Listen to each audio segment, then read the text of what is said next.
Hi అండి, ఎలా ఉన్నారు? Welcome to my channel. ఈరోజు మనము క్యారెట్ ఫ్రై చేసుకుందాము. సూపర్గా ఉంటుంది. ఇది రైస్లోకి, చపాతీలోకి సూపర్ కాంబినేషను. మీరు ఒకసారి ట్రై చేయండి. చూడండి, మనం క్యారెట్ తాలింపు చేసుకుందాము. దానికి నేను పెద్ద సైజు ఒక 3 క్యారెట్లు తీసుకున్నాను. వాటిని ఇట్లా చిన్న చిన్న ముక్కలుగా తరుక్కున్నాను. దీన్ని మనం ఫ్రై చేసుకుందాము. చూడండి, స్టవ్ మీద కడాయి పెట్టినాను. దీంట్లో ఆయిల్ వేసుకుందాము. చూడండి, ఒక గరిటె ఆయిల్ వేస్తాను. ఒక స్పూన్ ఆవాలు వేసుకుందాము. ఒక స్పూన్ జీలకర్ర వేసుకుందాము. ఒక స్పూన్ పచ్చిశనగపప్పు వేసుకుందాము. చూడండి, ఒక పచ్చిమిరపకాయని ఇట్లా ముక్కలుగా దొరుకున్నాను.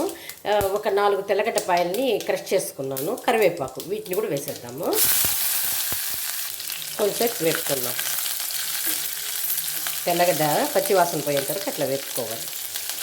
సిమ్లోనే చేసుకోండి. కొంచెం కొత్తిమీర వేసుకుందాము. బాగుంటుంది తాలింపుకి, కలుపుకొని తినేదానికి, రైస్కి సూపర్గా ఉంటుంది. చపాతీలకు కూడా బాగుంటుంది.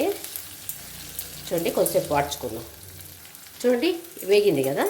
ఈ టైంలో మనం క్యారెట్ని వాటర్లో వేసుకుని దాంట్లో వేసేద్దాం. ముక్కలన్నీ దీంట్లో వేసేద్దాం.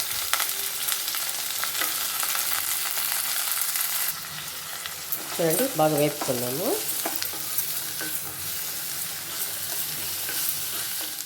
హాఫ్ స్పూను సాల్ట్ వేసుకుందాము. హాఫ్ స్పూను పసుపు వేసుకుందాము. బాగా వేపుకుందాం.